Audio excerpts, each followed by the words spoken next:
안녕하세요. 네, 세종행복교회 다니는 이충구입니다. 지난번에 저희 왔을 때 이제 시간을 주셔서 그때 말씀을 좀 드렸고, 우리 마음에서 벌어지는 부분들에 대해서 같이 이야기를 나눴었어요.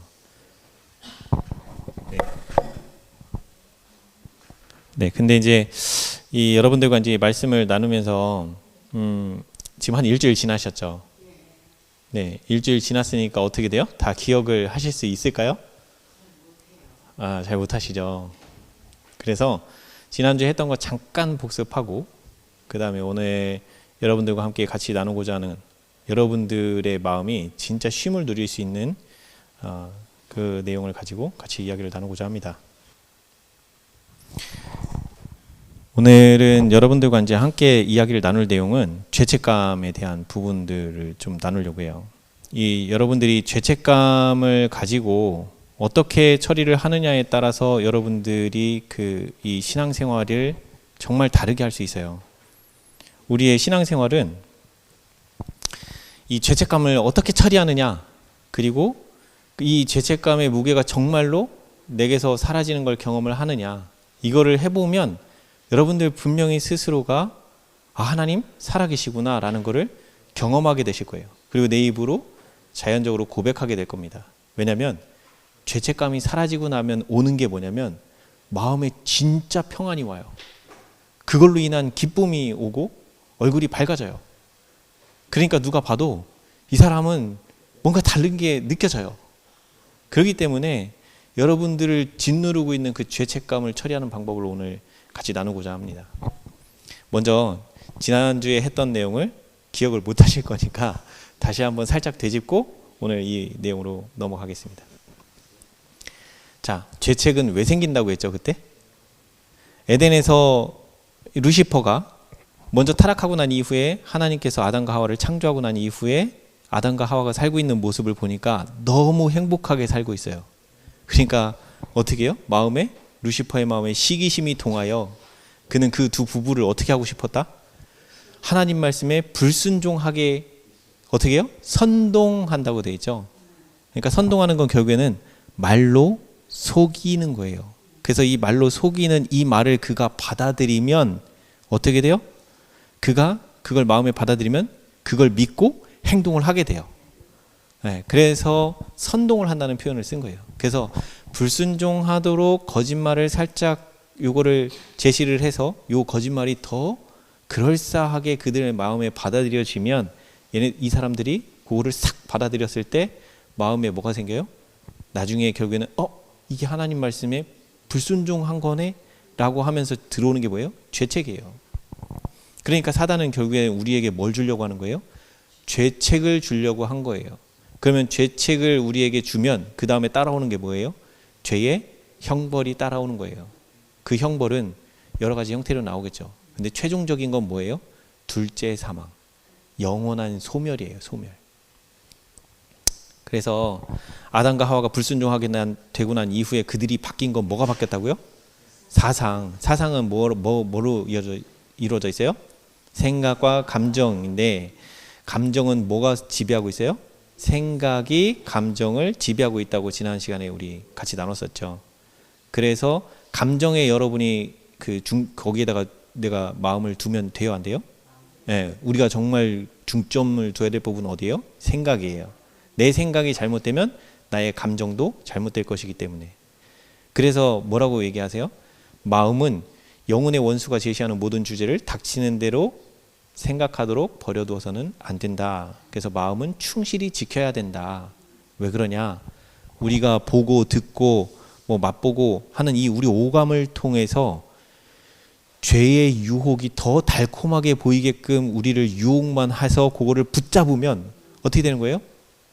죄를 범하게 되는 거예요. 하나님 말씀에 불순종하고 하나님이 원하지 않는 방향으로 우리가 나가게 되는 거예요.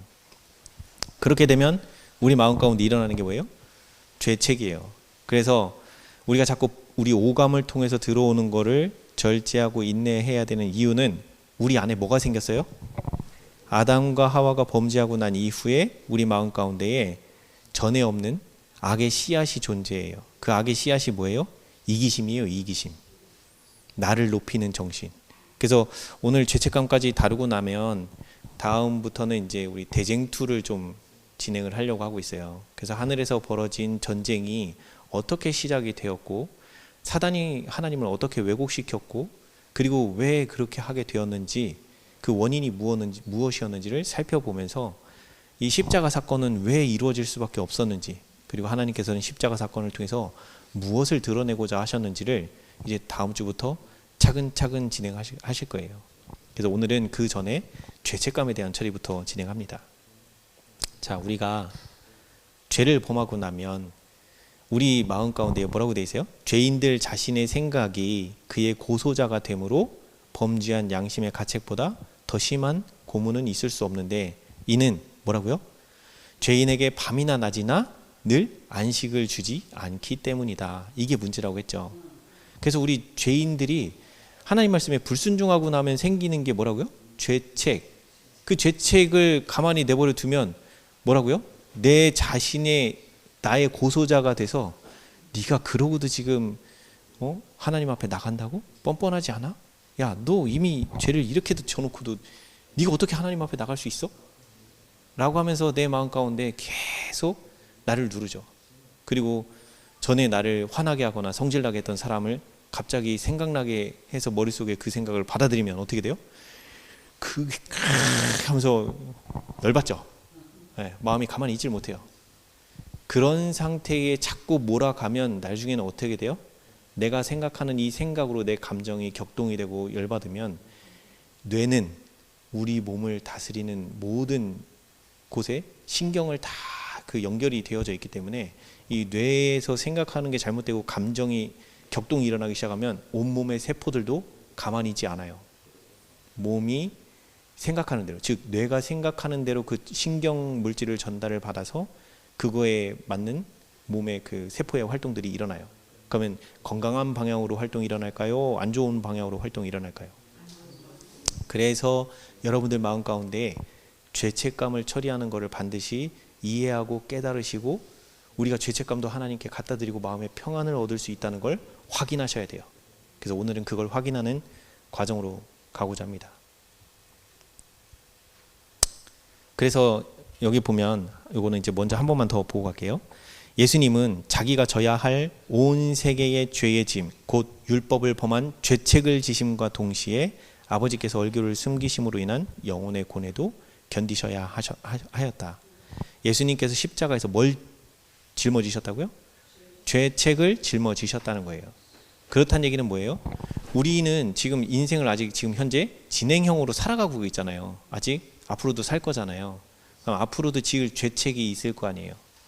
그럼 앞으로도 짓는 죄에 대한 죄책은 어떻게 하신다? 죄책을 담당하시는 예수님 앞에 가서 자복하고 내려놓으면 예수님이 나의 죄책을 가져가서 담당하신다는 거예요. 즉 가져가서 담당하신다는 의미는 뭐냐면 그 죄의 결과로 생긴 그 죄책은 나중에 누구에게 돌려줄 거라고요? 네, 그 죄책을 범하게 한 사단에게 죄다 다 돌려줄 거예요. 그러니까 그동안은 잠시 우리를 괴롭게 하고 우리를 병들게 하는 죄책은 우리에게서는 가져가셔서 누가 담당하신다는 거예요? 예수님이 직접 담당하고 계시겠다는 거예요. 그리고 마지막 날에 사단에게 그 모든 걸 다 돌려주겠다는 거예요. 아시겠죠? 자, 지금 여러분들이 보시는 이 책은 그리스도인의 마음과 품성과 인격이라고 하는 책이에요.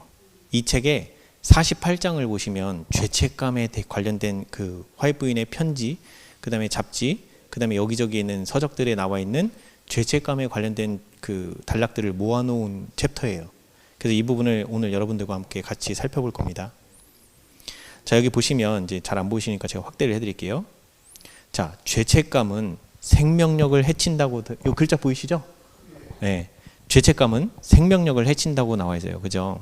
치료봉사책의 241페이지에 슬픔, 걱정, 불만, 후회, 죄책감, 불신, 이 모든 것은 생명력을 파괴시키고 쇠퇴와 사망을 초래하는 경향이 있다라고 말씀을 하고 계세요. 자, 그 다음에 이어서 나오는 게 뭐예요? 자, 죄책감에서 해방되는 법이에요. 이게 여러분들에게 가장 그 중요한 내용이에요. 죄책감을 갈바리의 십자가 밑에 내려놓아야 한다라고 적혀 있죠. 지금 이게 진짜 얼마나 중요한 건지 아시겠죠, 이제. 여러분들이 여기 이 죄책감의 무게를 예수님의 십자가 앞에서 내려놔야 되는 이유가 바로 여기 있어요. 이게 우리의 뭐와 연결돼 있어요? 생명과 행복의 셈에 연결이 돼 있는 거예요. 그래서 여기 뭐라고 돼 있어요? 죄책감은 이 생명과 참된 행복의 셈에 우리의 독을 넣었기 때문에 이 죄책감을 내가 그대로 가지고 있으면 어떻게 돼요? 병이 생기고 힘들어지고 그리고 하나님을 전혀 모른 채로 멸망당할 수 있기 때문에 그래요. 그래서 이걸 어디다 갖다 놓으라는 거예요? 갈바리의 십자가 밑에 내려놓으라는 거예요. 그럼 갈바리의 십자가 밑에 내려놓는 방법은 지난번에 혹시 들으셨던 분 기억하실지 모르겠는데 갈라디아서 3장 24절 화이트석에 그때 말씀드렸었죠. 자, 한번 찾아볼게요. 갈라디아서 3장 24절에 이 화이트석이에요. 여기 보면 율법은 그리스도를 가리킴, 율법은 범죄자를 용서할 힘이 없고 범죄자에게 예수 그리스도를 가리켜 보인다. 그분은 만일 우리가 그분을 대속자와 보증인으로 받아들이면 내가 너의 죄를 가져가서 담당할 것이요 나는 너에게 나의 의를 입혀주겠다고 하신다라고 적혀있죠. 그러니까 우리를 어떻게 해야 돼요? 죄책이 생기면 그 죄책을 가지고 예수님 앞에 나가서 자복하면 그 죄책은 누가 가져가신다고요? 내가 드리는 거예요? 가져가시는 거예요? 그래요. 여러분들이 가서 내 죄책을 범하게 된 걸 가서 예수님 앞에 가서 이실직고하고 자복하면 그 즉시 그 죄책은 예수님이 가져가셔요. 가져가신과 동시에 그 마음에 뭐 주신다고요? 의가 뭐냐면 마음의 평안을 주시는 거예요. 하나님의 사랑의 마음을 주셔서 마음의 평안을 얻는 게 이 의라고 보시면 돼요. 그래서 이제 예수께서는 그것을 내게 내려놓으라. 뭐를요? 이 죄책감을 뭐라고요? 내게 내려놓으라고 말씀하고 계세요. 자, 그래서 어떻게 하신다? 내가 내 죄를 질 것이다. 내가 내게 평화를 주리라. 보이세요? 네, 그 다음에 여기 보면 너는 내 것이라. 약해진 내 의지를 내가 강하게 하리라. 예수님께서 강하게 해주신대요. 그리고 더 중요한 건 뭐예요? 여기 보면 너의 죄책 이거 누가 어떻게 하신다고요? 예수님이 제거해 주신다고 적혀 있죠. 그러니까 여러분들이 평안을 얻고 이 신앙생활에서 하나님을 믿고 따르는 길이 얼마나 즐거운 일인지는 이걸 경험해 보셔야 되는 거예요. 내 마음의 죄책을 예수님이 담당하심으로 인해서 내가 이 죄책으로부터 자유함을 얻고 마음에 참 평안을 얻는 게 진짜 복음인 거예요.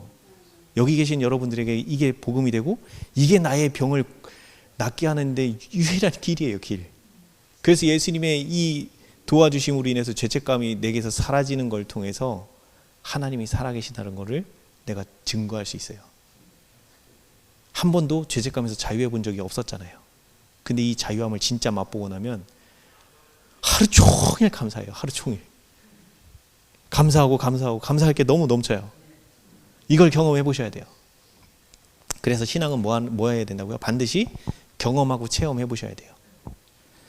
자, 여기 보면 그러므로 불확실성으로 떠는 그대의 마음을 돌려 그대 앞에 놓여진 희망을 굳게 붙잡아라.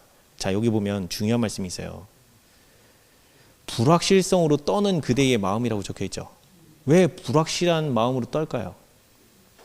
여러분들이 죄를 범하죠. 그럼 죄책감이 들어오죠. 그럼 그 다음부터는 생각이 어떻게 전개돼요? 하나님 감사합니다. 저희 죄책을 짊어주셔서 감사합니다 하고 기도로 나가는 게 쉬워요? 어려워요? 어렵습니다. 왜 그래요? 요거 스가랴 성경책 가지고 계신 분은 한번 찾아보세요. 스가랴 3장 4절 잠깐만요. 스가랴 3장 1절부터 보면 대제사장 여호수아는 여호와의 천사 앞에 섰고 사탄은 그의 오른쪽에 서서 그를 대적하는 것을 여호와께서 내게 보이시니라. 여호와께서 사탄에게 이르시되 사탄아 여호와께서 너를 책망하노라. 예루살렘을 택한 여호와께서 너를 책망하노라. 이는 불에서 꺼낸 그슬린 나무가 아니냐 하실 때에 여호수아가 더러운 옷을 입고 천사 앞에 서 있는지라.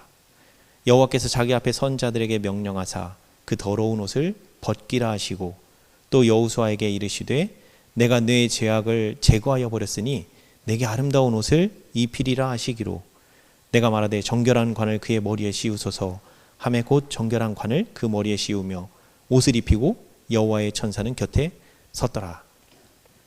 이 장면은 이 스가랴에게 하나님께서 환상으로 보여주신 장면이에요. 사탄이 어떻게 지금 이 우리들을 하나님 앞에서 고소하고 있는지를 보여주시는 장면이에요. 그래서 여기 나와 있는 대제사장 여호수아는 그 창세기, 레위기, 민수기, 신명기 여호수아 할 때 그 여호수아가 아니에요. 동명이인입니다. 다른 사람이에요. 그래서 이 여호수아가 이 하나님 앞에 섰을 때 사탄이 어디에 있어요? 그의 오른쪽에 서서 뭐 한대요? 대적, 즉 고소한다고요. 이 여호수아가 어떻게 하나님 앞에 설 수 있습니까? 이런 죄인이 설 수 있습니까? 어떻게 이런 죄인을 하나님께서 용서하실 수 있어요? 이 죄인을 용서하시면 우리도 용서하셔야죠 라는 게 사탄의 논리예요. 그래서 이 부분이 뭐가 문제인 건지, 왜 이들은 사탄과 그 타락한 하늘에서의 타락한 3분의 1의 천사는 왜 용서가 주어지지 않지만 인간에게는 왜 용서가 주어질 수 있는 건지는 다음 시간부터 진행되는 대쟁투와 관련된 내용들을 좀 같이 이제 깊이 연구를 하시면서 깨달으실 수 있어요. 그건 그때 가서 얘기를 하고, 오늘의 핵심은 뭐예요? 이 사탄이 여호수아를 고소하는데 여호수아가 한마디라도 해요, 못해요? 할 수가 없어요. 이 여호수아가 지은 모든 죄를 사탄이 다 알고 있어요. 그러니까 이런 죄, 과거에 이런 죄 지었어요 계속 얘기하는데 대제사장 여호수아가 그거 저 안 지었어요 라고 얘기할 수 있어요, 없어요? 못해요. 아무 말도 못하고 서 있어요. 근데 여기 중요한 건 4절에 뭐라고 돼 있어요? 하나님께서, 여호와께서 내가 내 죄악을 제거하여 버렸으니 이 죄 어떻게 제거하실 수 있어요? 여호수아가 뭘 했기 때문에? 자기 죄를 가지고 하나님의 앞에 나가서 자복했기 때문에 하나님께서 그 여호수아의 죄책을 가져가서 담당하셨기 때문에 제거해 주셨다는 말이에요. 아시겠죠? 그러니까 자기 죄를 가지고 하나님 앞에 나와서 자복하는 게 얼마나 중요한 건지 아시겠어요? 이거 없이, 자복하는 일 없이 구원받았다고 하는 거 다 가짜예요, 가짜. 아시겠죠? 자, 그래서 이제 여기 보면 하나님께서는 그대의 상하고 통회하는 마음을 받아주신다라고 돼 있죠. 그러니까 우리가 죄책을 가지고 하나님 앞에 나갈 때 어떤 마음이 된다는 거예요? 기쁘고 즐거운 마음으로 가서 저희 죄책 가지고 왔어요, 이것 좀 해결해 주세요, 감사합니다 하면서 이렇게 기뻐하는 마음으로 나오게 돼요? 아니에요. 이놈의 죄가 같은 죄를 또 범하고 하는, 자꾸 범하게 돼요. 그러니까 어떻게 돼요? 마음이 자꾸 찌그러져요. 그러니까 찌그러지니까 하나님 앞에 나갈 때마다 너무 죄송한 마음도 들고 뻔뻔한 내 자신이 자꾸 보이고, 그러니까 마음이 어때요? 기쁜 게 아니고 더 이 죄 때문에 슬퍼져요. 그러니까 죄에 대한 통회가 안 일어날 수가 없는 거예요. 지난 시간에도 했지만 베드로가 3번 예수님을 부인하고 난 다음에 예수님 잘못했어요, 감사합니다, 용서해 주셔서 감사합니다 하고 이렇게 기쁘고 즐거운 마음으로 가서 그랬을까요? 네. 예수님이 부활하시고 그 베드로 앞에 왔을 때 베드로에게 질문 3번 하시죠. 네가 나를 사랑하느냐? 근데 그 첫 번째 말했던 그 사랑은 무슨 사랑을 얘기한 거냐면, 한국말로 바꿔주신, 그러니까 이거를 원래 원어의 의미로 보면 예수님께서 너 아가페 사랑해? 너 나 아가페 사랑하니? 라고 물어본 거예요. 아가페는 뭐예요? 이기심이 전혀 섞이지 않은 사랑 할 수 있냐는 거예요. 남을 위해서 희생하고 그런 사랑 할 수 있냐는 거예요. 베드로에게 그렇게 질문했을 때 베드로가 뭐라고 얘기하냐면 제가 주를 사랑하오니 라고 말하잖아요. 그때 베드로가 말하는 사랑은 뭐냐면 저 필레오 사랑밖에 못해요. 저 아가페 사랑 못해요. 제가 할 수 있는 사랑은 필레오 사랑밖에 못해요 라고 대답한 거예요. 필레오 사랑은 절대 이기심이 섞이지 않은 그런 사랑 저 못하고 저 이기적인 인간이에요. 제가 할 수 있는 수준은 이 정도 수준밖에 안 돼요 하고 자기를 낮춘 거예요. 근데 예수님이 2번째 질문할 때 또 뭐라고 질문해요? 너 나 사랑하니? 또 물어보신 게 너 나 아가페 사랑하니? 그러니까 베드로가 또 뭐라고 그래요? 저 필레오밖에 못해요. 그래서 예수님이 3번째 질문에 뭐라고 하시냐면 너 나 필레오 사랑하니? 예, 저 필레오 사랑밖에 못합니다. 그러니까 그 3번의 질문은 베드로가 얼마나 이제 정신이 낮아지고 자기를 낮출 수 있는 거듭난 정신인지 아닌지를 확인하는 질문이에요. 그 3번의 질문을 통해서 이 베드로가 완전히 하나님 앞에 자기를 낮출 수 있는 이제 겸손한 마음을 가졌다는 것을 확인한 거예요. 아시겠죠?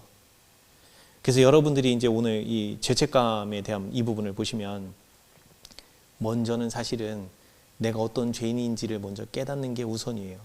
근데 깨닫기 전이라 하더라도, 즉 우리가 거듭남을 경험하기 전이라도 하나님 앞에 나올 때 우리가 제일 힘든 게 뭐냐면 이 죄책감 때문에 힘들어요.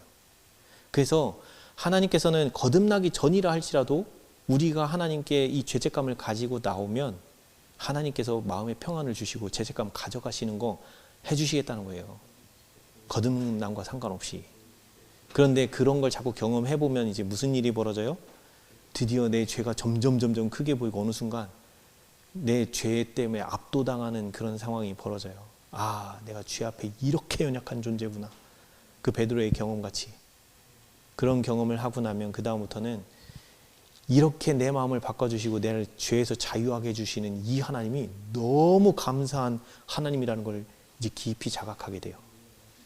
그래서 그게 만달란트 빚진 자의 심령이 그 만달란트를 탕감받았을 때 성경은 어떻게 했어요? 가서 100데나리온 빚진 자, 100데나리온이라고 하면 우리나라 돈은 지금 계산해보면 한 1000만 원 정도밖에 안 된대요. 근데 만달란트는 한 6조인가 60조인가 된다고 하더라고요. 그 어마어마한 빚을 탕감받았는데 1000만 원 빚진 자 딱 보니까 어떻게 해요? 성경에서는 멱살 잡았죠. 멱살 잡는 정신이 뭐예요? 자기가 그 어마어마한 빚을 탕감받았는데 그거에 대해서 감사를 느껴요, 안 느껴요? 이게 거듭나지 못했기 때문에 벌어지는 현상이에요. 그런 어마어마한 용서가 주어졌는데 그 용서를 받아들였을 때 감사함이 진정으로 내 마음에서 나오냐는 거예요. 그게 안 나와진다는 거예요. 거듭나기 전에는. 그저 요게 순간적으로는 감사해도 그 순간에는 감사했을지라도 조금 지나면 여전히 어떻게 하고 살아요? 그 감사는 잠깐 그 감사했을 뿐이고 그 감사가 계속 내 마음을 하나님께로 이끄는 데 역할을 해주지 못하는 거예요. 그래서 거듭남이 필요한 거예요. 근데 거듭남을 하기 전에도 우리의 죄책을 가져다 드리고 마음의 평안을 얻고 쉼을 누릴 수 있는 거는 얼마든지 할 수 있다는 거예요. 하나님께로 나오는 방향이기 때문에 하나님께서 얼마든지 도와주실 수 있어요. 자, 그래서 예수님은 이제 계속 이 죄책감을 우리에게 없애주시기 위해서 뭘 자꾸 말씀하세요? 용서를 자꾸 말씀하신다는 거예요. 그래서 그리스도께서 온 몸을 통하여 나누어 주시는 사랑의 일종의 생명력이며 뇌, 심장, 신경 등과 같은 모든 중요한 부분을 치료의 손길로 어루어 만지신다. 그것으로 말미암아 사람의 최고의 능력들이 일깨움을 받아 활동에 들어간다.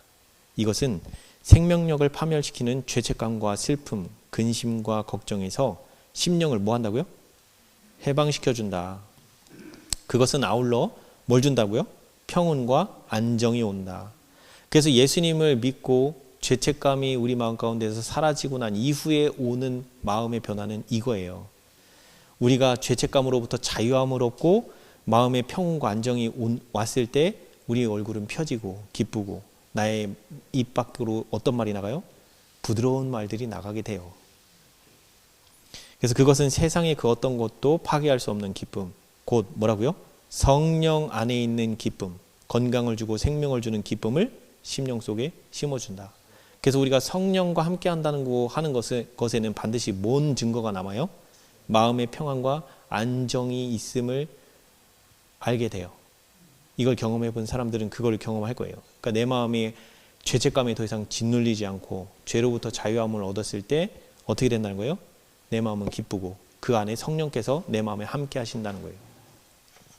그러면 진짜 그런 거 아닌가 우리 한번 더 확인해 볼게요. 자, 여기 에스겔서, 자, 여러분들이 성경에서 새 영이라고 검색하면 딱 두 절이 나와요. 에스겔서 11장 19절, 에스겔서 36장 26절. 그래서 에스겔서 11장 19절 읽어보면 내가 그들에게 한 마음을 주고 그 속에 새 영을 주며 그 몸에서 돌 같은 마음을 제거하고 살처럼 뭘 준다고요? 부드러운 마음을 주어라고 돼 있죠. 자, 그러면 36장 26절에는 뭐라고 돼 있나 볼까요? 또 새 영을 너희 속에 두고 새 마음을 너희에게 주되 너희 육신에서 굳은 마음을 제거하고 부드러운 마음을 줄 것이며 보이죠. 그러니까 하나님께서 우리에게 해주고 싶은 가장 큰 일이 뭐냐면 우리의 마음에 돌 같은 저 이기심 저거 떼내고 싶은 거예요. 그거 떼야 되는데 문제는 하나님이 우리 마음을 마음대로 이렇게 이 이기심을 마음대로 가져가실 수가 없어요. 이제 나중에 다음 주부터 하실 대증투를 배우시면 뭐가 나오냐면 의지의 자유라는 걸 우리에게 주셨어요. 모든 피조물에게 의지의 자유를 주셨는데 그게 뭐냐면 선택하는 거예요. 피조물로서 하나님 말씀에 순종할 건지 말 건지를 선택하는 능력이 의지의 자유예요. 그래서 하나님께서는 하나님의 뜻에 순종하기로 선택했을 경우에 도와주실 수가 있어요. 불순종하기로 했을 때는 이 사람이 자기 하나님께로 나오기로 결심해야지 하나님이 개입하실 수가 있고, 자꾸 돌아서면 하나님이 자꾸 그 마음을 바꿔주시고자 하는 이 일을 하실 수가 없게 돼요. 그러면서 이제 어떻게 해요? 다른 사람들을 통해서 그 마음을 하나님께로 돌리게 하는 이런 일들을 하시게 되는 겁니다. 그래서 여기서 말씀하시는 게 뭐예요? 새 영을 너희 속에 두고 새 마음을 너희에게 주되 너희 육신에서 굳은 마음을 제거하고 부드러운 마음을 줄 것이며, 즉 새 영 이꼬르 뭐예요? 새 마음과 같죠. 그러니까 새 영은 새 마음이고, 새 마음, 새 영, 새 마음, 이건 다 뭐다? 부드러운 마음이에요. 아시겠죠? 근데 이 부드러운 마음은 결국엔 뭐예요? 우리 마음에 평안과 안정이 오는 거예요. 누가 안에 계심으로? 성령께서 우리 마음에 계심으로 인해서 우리 마음에 평온과 안정이 오는 것이 이 부드러운 마음을 받는 방법이에요. 자, 이제 여기 보면 그분께서 안식을 주실 것임이라는 부분이 있어요. 자, 주님께서 우리의 죄짐을 지셨다. 그분께서는 우리의 피곤한 어깨에서 짐을 벗겨주실 것이다. 이 짐이 뭐예요? 우리에게 있는, 그죠? 죄짐. 그게 뭐예요? 죄책. 죄를 범함으로 인하여 생기는 죄책의 짐을 짊어지셨기 때문에 우리에게 평안을 주시고자 하는 거예요. 그래서 우리에게 안식을 주실 것이다. 보이죠? 근심과 슬픔의 짐 역시 그분께서 지실 것이다. 그분께서는 우리의 모든 근심을 당신께 맡기라고 우리를 초청하신다. 왜냐하면 그분께서 우리를 당신 가슴 속에 품고 다니시기 때문이다. 이게 치료봉사에 있는 말씀이세요. 그래서 여러분들이 치료봉사 책을 읽으시면 어떤 내용들이 많냐면 뭐 먹어야 돼 말아야 돼 이런 내용보다 우리가 왜 그걸 그렇게 해야 되는지 이런 이유들이 나와요. 그래서 치료봉사 책을 읽으시면 정말 은혜 많이 받으실 수 있어요. 그래서 이제 여기 또 보시면 여기 보면 사단은 어떻게 한다고요? 사단은 죄책감을 깊이 느끼게 하고자 한다는 거예요. 자, 이 말씀 가운데는 하나님의 백성이 법정에서 공판받는 죄인으로 묘사되었다. 이게 뭐냐면 우리가 좀 아까 읽었던 스가랴서 3장 1절부터 그 4절 5절까지 있었던 그 말씀 있죠. 대제사장 여호수아가 여호와 앞에 섰는데 그 대제사장 여호수아 옆에 사탄이 서서 고소한다는 그 장면이 있죠. 그 말씀을 이어서 이제 생각하고 이걸 들으시면 돼요. 대제사장 여호수아는 큰 환난 가운데 있는 그의 백성을 위하여 하늘의 축복을 구하고 있는 중이었다. 그가 하나님 앞에서 간구하고 있을 때에 사단은 그의 우편에 서서 그를 대적하고 있었다. 사단은 하나님의 자녀들을 참소하고 그들의 죄악상을 할 수 있는 대로 과장해서 그들이 구원받을 가망이 전혀 없다고 주장한다. 그는 여호와 앞에 그들의 악행과 결점을 낱낱이 고발한다. 보이죠? 여기 뭐를 고발한다고요? 우리가 지은 모든 죄, 그거를 전부 다 하나님 앞에 고소하고 있다는 거예요. 그는 그의 허물과 실패를 일일이 열거해서 그들에게 도움이 몹시 필요할 때에 그리스도께서 그들을 도와줄 수 없을 만큼 그들의 죄악상이 흉악스럽게 보이도록 노력한다. 보이세요? 이게 사단의 속임수예요. 우리가 무슨 죄를 지었더라도 단 하나, 딱 하나 용서받지 못하는 죄는 뭐밖에 없다고요? 성령 모독죄, 거부죄. 근데 그럼 성령께서 뭘 하시는데 우리가 못하게, 그러니까 성령 모독죄가 결국엔 뭐예요?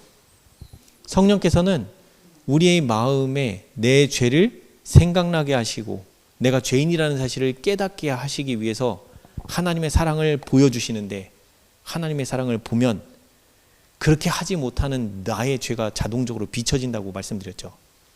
이해가 되세요? 하나님은 사랑을 보여주시는데 그 사랑을 보니까 저거 내가 할 수 없는 사랑이야. 나에겐 저런 사랑이 없어 라는 것을 깨닫게 돼요. 그러니까 내가 죄인이라는 사실이 비춰지는 거예요. 성령께서 그 역할을 하시면 내가 죄인이라는 사실을 깨닫죠. 그럼 나는 어디로 가게 돼 있어요? 이 죄 문제를 해결하신 예수님 앞에 나의 죄를 가지고 나갈 수밖에 없게 돼요. 그걸 하시고자 하는 게 성령께서 하시는 일인데, 이 일을 자꾸 내가 내 죄를 하나님의 사랑을 보여주시는데 그렇지 못한 내 자신이 자꾸 비춰지니까 어떻게 돼요? 자꾸 나 그렇게 못해요. 나 그렇게 못해요. 저한테 자꾸 부담스럽게 그러지 마세요 라고 하면서 자꾸 거부하기 시작하는 거예요. 그러니까 어떻게 해요? 자꾸 양심이 찔려. 뭘 하려고 하면. 그러니까 양심이 찔리니까 자꾸 안 되겠다 하면서 자꾸 더 즐거운 일을 쫓아가고 찾아보는 거예요. 그러면서 어떻게 돼요? 하나님의 말씀에 그 죄를 깨닫게 하는 호소에 무관심해지기 시작하고 무뎌지기 시작하는 거예요. 그게 성령 모독죄예요. 그러면 내가 죄인이라는 사실을 깨달을 수 있어요, 없어요? 못 깨달으니까 구원이 없는 거예요. 그래서 성령 모독죄는 아무리 뭐해도 사해 줄 수가 없는 이유가 그거예요. 아시겠죠? 그러니까 사탄이 지금 뭐 한다고요? 나의 죄상이 흉악스럽게 보이도록 노력한다는 거예요. 그러니까 여러분들이 죄를 범하면 죄책이 오죠. 죄책이 왔을 때 사단이 무슨 짓을 하겠어요? 네가 지금 그러고도 그리스도인이야? 네가 그러고도 하나님 앞에 이 죄를 가져갈 수 있다고 생각해? 너 진짜 뻔뻔하지 않아? 하면서 온갖 머릿속에 이런 생각이 꽉 차면서 어떻게 돼요? 이 죄를 가지고 예수님 앞에 나가는 게 너무 죄송스러워져.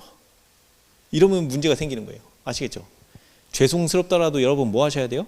뻔뻔하게 그 생각 뒤로 하고 뻔뻔하게 예수님 앞에 나가셔야 돼요.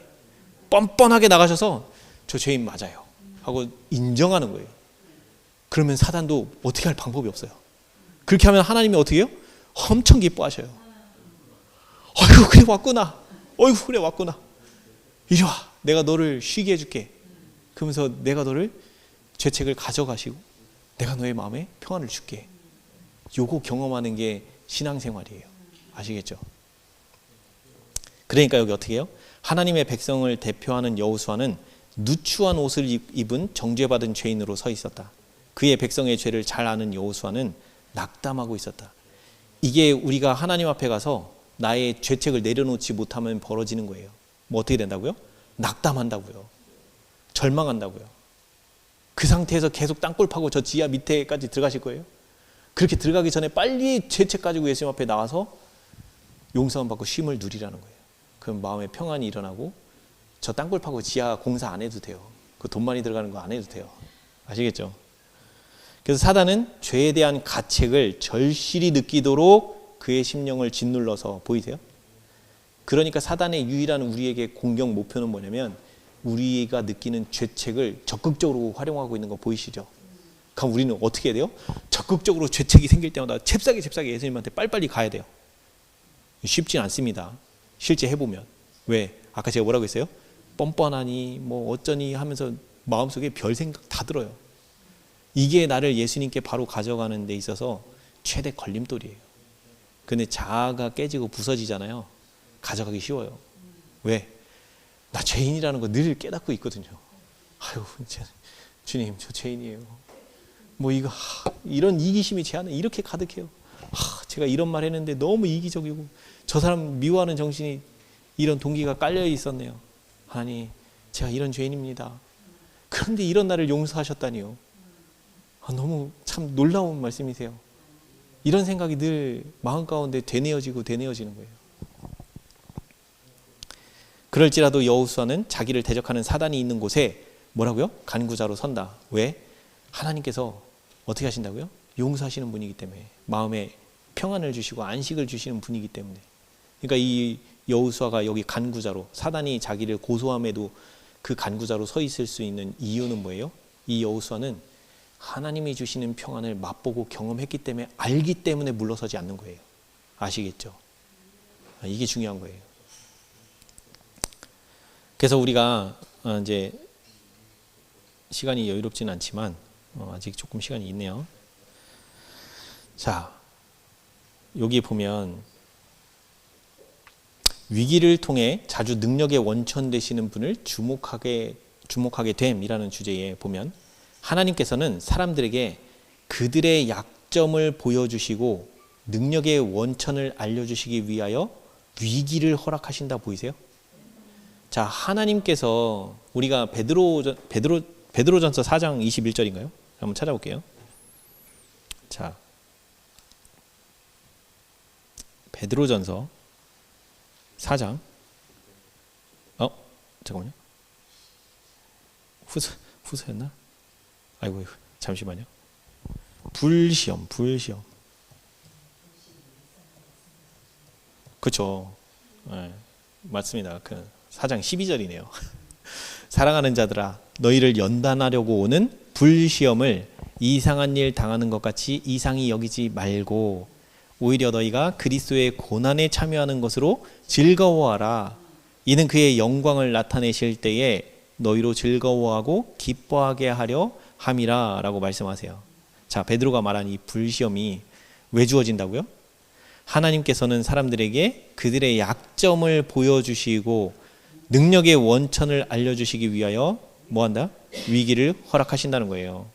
우리에게 시험이 주어지는 이유는 뭐 하는 거예요? 저 불시험은 우리로 나의 약점, 이거를 내 스스로 극복하는 게 어렵다는 걸 깨닫게 해서 그 약점이 보일 때마다 잽싸게 하나님, 저 이런 부분이 너무 연약하고 이런 부분에 제가 어떻게 할 방법이 없어요.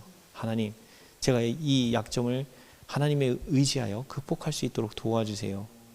요거를 하라는 거예요. 그걸 하기 위해서 일부러 뭐 하는 거예요? 보여주시는 거예요. 그래서 그들이 기도하면서 깨어있어 용감하게 싸운다면 그들의 약점은 뭐 한다고요? 강점이 될 거라고요. 하나님이 도와주시면 이제 약점은 강점이 돼서 어떻게 쓰여지는 줄 아세요?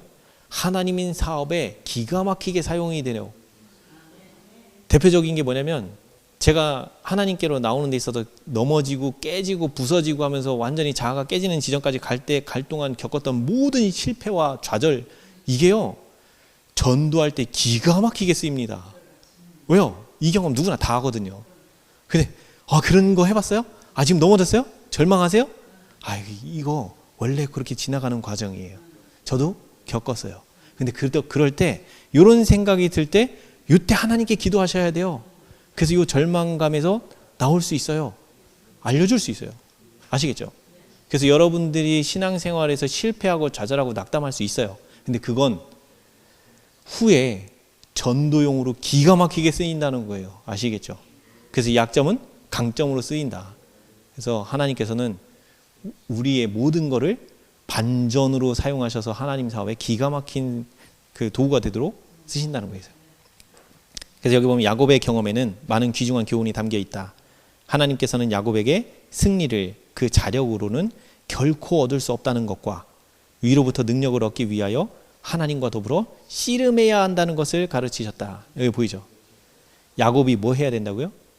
스스로는 결코 승리를 얻을 수 없다는 거예요. 죄 앞에서는. 그거를 깨닫게 하시려고 야곱이 삼촌 집에서 몇 년 지내요? 20년. 20년 동안 삼촌 집에서 속임 당하고 그랬죠. 그러면서 어떻게 돼요? 마음이 인간적으로는 도저히 어떻게 할 방법이 없어요. 그러니까 20년 동안 뭐 했겠어요? 마누라가 4명이에요. 한 명도 감당하기 힘들어 죽겠는데 마누라 4명에 아들이 12인데 다 전부 다 시기 질투, 그 마누라들의 시기 질투 속에 이 아들들이 전부 다 어떻게 서로 그런 정신이 배어 있어요. 그 삶 속에서 어떻게 살아요, 20년을. 근데 그 야곱이 어떻게 해요? 끝까지 하나님을 붙잡았다는 거를 마지막 그 삼촌 집에서 나올 때 삼촌을 대면하면서 보여주죠. 그러니까 결국에는 야곱이 끝까지 하나님을 의지했음을 알게 돼요. 그 최종 시험은 뭐였어요? 야복강에서의 기도. 그거는 뭐였다? 씨름해야 한다는 거예요. 그러면 하나님께서 왜 씨름하게 하셨을까? 왜 씨름하게 하셨을까요? 그동안도 야곱이 하나님을 의지했을 건데 왜 우리에게도 똑같이 기도 한번 하시면 바로바로 들어주시면 되는데 왜 바로 안 들어주시고 씨름하게 하실까요? 그것도 맞는 말씀이죠. 네. 네?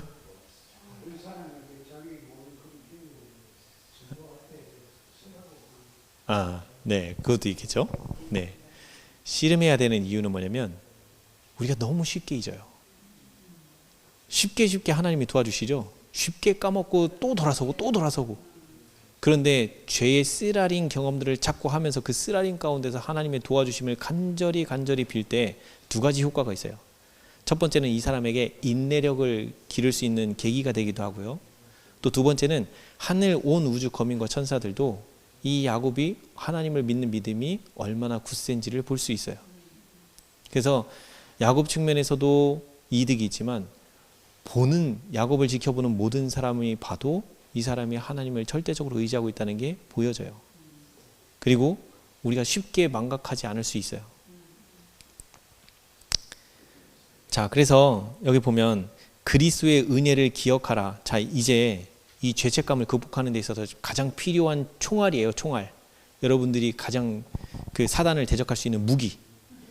여기 보면 그리스도의 은혜를 기억하는 거예요. 무슨 은혜? 죄인을 용서하시는 하나님이 용서를 어디까지 베푸시는지를 말씀을 통해서 곳곳에서 확인하시는 거예요. 아시겠죠? 성경에서 므낫세 어떤 왕이에요? 와, 유다의 모든 죄악의 잔을 다 채운 왕이에요.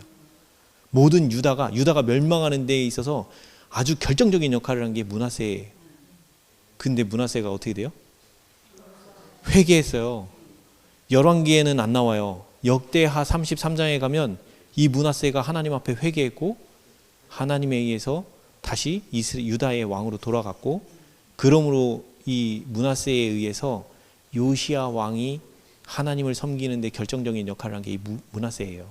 그래서 이 요시야가 역대 어느 왕도 하지 않은 유월절을 진짜 경건하게 지키면서 모든 산당이며 모든 걸 다 패하고 온전히 하나님께 백성들의 마음을 돌이키려고 했던 전무후무한 왕 중에 하나예요. 그 왕의 그 신앙의 기초를 누가 세운 거예요? 므낫세가 한 거예요. 이 요시야의 아버지는 아몬인데 아몬은 2년 제위하고 쫓겨났어요. 악하기가 하도 악해서. 아시겠죠? 그러니까 므낫세가 자기가 지은 죄가 얼마나 깊어요? 선지자 이사야 톱으로 쓸어 죽이고 모든 선지자 다 싸그리 죽이고 무지하게 피를 많이 흘렸어요. 그런데 자기가 회개하고 보니까 무슨 마음이 들었겠어요? 베드로가 예수님 3번 부인했을 때 그 심정보다도 더 쓰라렸겠죠. 그러니까 어떻게 하겠어요? 하나님 앞에 나와서 하나님 뜻대로 순종하며 나가는 길에 얼마나 열심을 냈겠어요. 아시겠죠? 그래서 상처가 많고 죄가 많은 사람들이 오히려 하나님 사업에 더 열심을 내고 적극적으로 다 드리게 돼 있어요. 그러니까 내가 죄인이라는 사실을 깨달은 사람들은 기뻐하고 즐거워할 일인 거예요. 나의 죄를 짊어지신 하나님으로 인해서. 아시겠죠? 이제 여기 좀 더 있긴 한데 여기 나머지는 그만하고, 이 죄책은 이제 여기 하나만 더 할까요? 여기 변명으로 죄를 감소시키려고 하지 말라. 보이죠? 여러분들이 우리는 변명으로 우리 죄를 감소시키고자 노력해서는 안 된다. 우리는 죄에 대한 하나님의 판단을 받아들여야 하며 그것은 실로 무섭다. 오직 갈바리만이 죄의 무서운 흉악성을 나타낼 수 있다. 만일 우리가 우리 자신의 죄를 담당해야 한다면 죄가 우리를 짓눌러 버릴 것이다. 그러나 죄 없는 분께서 우리와 입장을 바꾸셨다. 그렇게 하실 아무런 책임이 없었음에도 불구하고 그분은 우리 죄를 지셨다. 만일 우리가 우리 죄를 자백하면 저는 미쁘시고 의로우사 우리 죄를 사하시며 모든 불의에서 우리를 깨끗게 하실 것이요. 네, 이게 우리에게 있어서 가장 필요한, 십자가가 필요한 이유예요. 우리가 우리 스스로 죄를 감당해야 된다면 어떻게 된다고요? 죄책감이 짓눌려서 죽어버린다고요. 네, 스스로 존재할 수도 없어요. 자, 이제 여러분들이 신앙생활을 하는 데 있어서 죄책감이 들 때마다 어떻게 해야 돼요? 예수님 부르시면서 예수님 앞에 나가서 나의 죄를 자복하고, 우린 뭘 믿어야 돼요? 내가 죄를 자복하면 여기 뭐예요? 미쁘시고 의로우사 우리 죄를 그 즉시 사하시며 모든 불의에서 우리를 깨끗게 하신다. 내가 예수님 앞에 죄책감을 가지고 나가서 자복하고 그러면 죄는 이미 용서되었고 나는 벌써 깨끗해졌다는 것을 믿고 행동하세요. 행동하시는데 계속 그럴 거예요. 네가 진짜 뻔뻔하게 이런 생각 계속 올라올 수 있어요. 근데 어떻게 하시라고요? 뻔뻔해지시라고요. 약속의 말씀을 믿고 행동까지 가는 게 믿음이에요. 아시겠죠? 그리고 만약에 내 마음이 그래도 아직 뭔가 자꾸 캥기는 게 막 마음이 눌리고 그러면 뭐 하시냐면 찬양하세요. 찬양은 나중에 이제 그 다음부터 이제 배우시겠지만 찬양의 위력이 있어요. 아시겠죠? 순간적으로 내 마음을 하나님을 향한 사랑으로 가득 채워주는 역할을 하는 게 찬양이에요. 그래서 내 마음이 아직 하나님을 향해서 밍밍한 이런 마음에 있다 그러면 여러분들이 즐겨 부르는 찬미가를 펴놓고 즐거운 마음으로 부르세요. 이 가사의 내용대로 하나님이 나에게 이렇게 하시는 분이라는 것을 다시 한번 되새기면서 부르실 때에 여러분의 마음은 다시 하나님을 향한 사랑이 뜨거워지실 겁니다. 제가 오늘은 여기까지 하고 말씀을 드리고요. 여러분들 이곳에 계시는 동안에 하나님께서 주시는 평안을 많이 맛보세요. 여러분들 오늘 당장 지금 순간에도 하실 수 있습니다. 아시죠? 생각을 잘 살피시고 우리 생각 속에 하나님의 말씀을 읽어서 많이 채우시길 바랍니다. 이상으로 말씀 마치겠습니다. 감사합니다. 사랑과 은혜가 많으신 하나님 아버지, 오늘 또 귀한 말씀을 주셔서 감사합니다. 우리가 우리 죄를 범함으로 인하여 죄책감에 짓눌릴 수밖에 없는 우리의 불쌍한 처지를 아시고 우리 대신에 우리의 죄짐을 짊어지심으로 인하여 우리가 죄책으로부터 자유함을 얻고 그런 죄책을 짊어지신 하나님으로 인하여 진정으로 감사를 드리는 그런 참된 경배가 우리 모두에게 일어날 수 있도록 인도하여 주시옵소서. 어떠한 순간이라도 어떠한 죄를 범하였을지라도 우리 예수님을 바라보기를 멈추지 않게 하여 주시고 절망과 낙담 속에 있을지라도 우리의 눈을 돌려 하나님을 바라보게 인도하여 주시옵소서. 사랑과 은혜가 많으신 우리 구주 예수께서 이곳 모든 동산에 있는 식구들과 우리 모든 환우분들과 이곳에서 봉사하는 모든 스태프들 위해 함께하여 주셔서 영적으로 육적으로 강건하게 하여 주시옵기를 사랑과 은혜가 많으신 우리 구주 예수 그리스도의 이름으로 간절히 기도드리옵나이다. 아멘.